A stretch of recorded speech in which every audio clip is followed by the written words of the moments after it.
Kagulat World. Isang pambihirang shockwave ang lumabas sa WTA Tour at diretsong ginulantang ang mundo ng tennis. Si Alexandra Ayala, ang Filipina tennis prodigy, ay nag-iwan ng jaw-dropping na marka sa 2025 season matapos magtala ng all wins sa kanyang early campaign at isara ang taon sa isang historic high.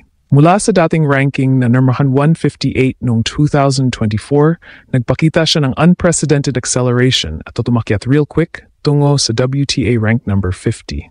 Ang dramatic rise nito ay hindi lang basta milestone. Ito ay isang statement na handa na si Ala na kalabanin ang mga elite player at pasagin ang long-standing barrier para sa mga asyanong manlalaro. Ang 2025 season ay naging turning point para kay Alex. Ang kanyang sunod-sunod na malalaking panalo ay hindi lamang nagdala ng WTA points, kundi nagbigay din ng Pinoy pride sa bawat Pilipino.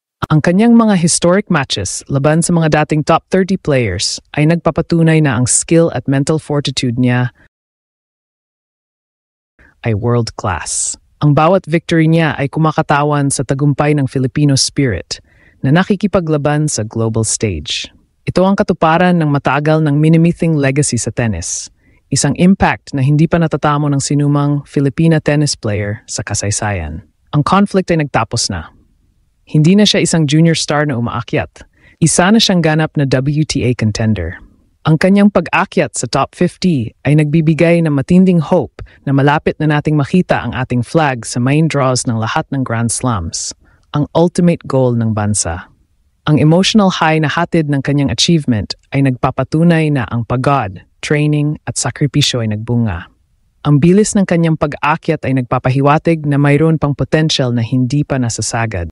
Sa susunod na bahagi, ating i-analyze ang kanyang biggest wins at kung paano niya nagawa ang rank jump na ito na siyang nagdulot ng shock sa buong tennis community. Ang mabilis at matagumpay na pag-akyat ni Alexandra Ayala mula sa rank 158 patungong rank 50 sa pagtatapos ng 2025 season ay isang statistical anomaly na sumasalamin sa kanyang tactical refinement at profound maturity. Sa purely analysis, ang 108 rank jump na ito ay hindi lang produkto ng dami ng laro, kundi ng kalidad ng kanyang mga panalo. Ang mga historic matches na nagdala ng malalaking WTA points. Ang shock factor ay nakita sa kanyang kakayahang manalo ng multiple main draw matches sa mga WTA 500 at WTA 1000 events, na siyang pinakamabigat na pinagmumulan ng puntos. Ang mga biggest wins ni Ala noong 2025 ay kadalasang laban sa mga established na manlalaro na nasa top 30 to 50 range. Sa analysis, ang susi sa kanyang dominasyon ay ang kanyang pagiging left-handed na may aggressive forehand. Nagamit niya ang lefty advantage upang patuloy na i-target ang backhand ng kalaban at i-open up ang court para sa down-the-line winners. Ang kanyang serve, na dating itinuturing na weakness, ay nagkaroon ng significant upgrade sa pace at placement na nagbigay sa kanya ng mas madaling service games at mas maraming free points. Ito ang nagbigay daan sa kanya upang maging consistent at efficient sa mga matitinding laban. Ang pure scoring at athleticism ni Ala ay naging too much para sa mga veteran player na hindi inaasahan ang kanyang speed at power. Ang kanyang mental game ang nagdala ng pinakamalaking upgrade. Sa mga tie breaks at decisive sets, nakitaan siya ng unwavering confidence na karaniwang makikita lang sa mga top 10 players. Ang consistency at courage na ito ay nagbigay ng final push sa kanyang ranking at nagpatunay na ang training niya ay naghanda sa kanya para sa WTA Tour. Ang impact ng kanyang historic matches ay hindi lang tungkol sa puntos. Ito ay tungkol sa pag-upo niya sa international table at pagiging lehitimong contender para sa mas malalaking titles. At higit sa lahat, ang ating pangarap na makita siya sa Grand Slam. Ang phenomenal rise na ito ay nagbibigay ng hope sa bayan na malapit na nating maabot ang WTA goals ng Pilipinas. Ang pag-akyat ni Alexandra Ayala sa rank 50 ay nagtapos sa matagal ng conflict na bumabalot sa mga Pilipino, ang paghahanap sa consistency sa pro circuit.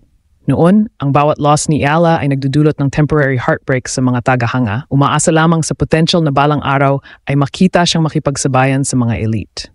Ngayon, ang bawat victory ay nagbubunga ng matinding hope at nagpapalakas sa Pinoy pride.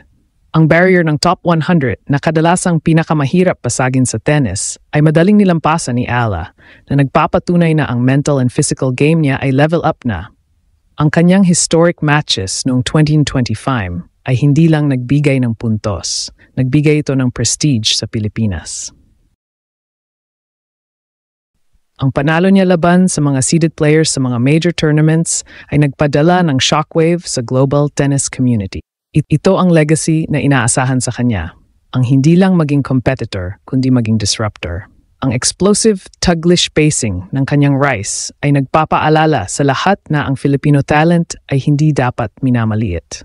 Ang emotional high na dala ng kanyang mga panalo ay nagbibigay inspirasyon sa mga kabataan na nagpapakita na ang mga pangarap na makita ang Filipino flag sa Grand Slams ay hindi na lang pantasya, kundi isang realistic goal.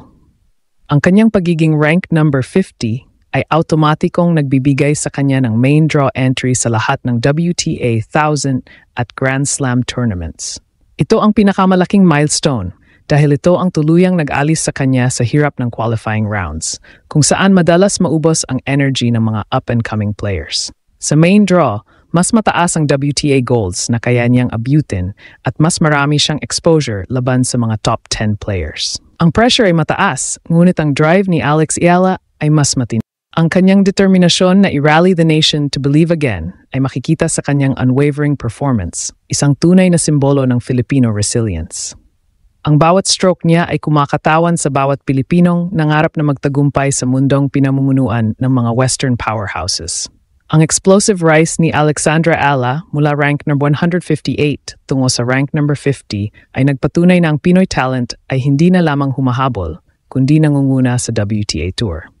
Ang kanyang historic achievement sa 2025 season ay ang defining moment na nagbigay wakas sa heartbreak at nagpasimula ng panibagong era ng hope para sa Philippine sports. Bilang isang top 50 player, hawak na ni Ayala ang susi sa main draws ng lahat ng Grand Slams, ang ultimate goal na matagal nang inaasam ng bansa. Ang legacy na kanyang inukit ay hindi lang para sa kanyang sarili. Ito ay isang rallying cry para sa nation na maniwala muli. Ang pressure ay tumaas, ngunit ang potential niya ay limitless. Kaya ba niyang ipagpatuloy ang kanyang momentum at tuluyang makarating sa second week ng isang major? Kaya ba niyang ibalik ang Pinoy pride sa global tennis stage? Walang duda, ang journey niya sa WTA Tour ay simula pa lang ng isang epiko.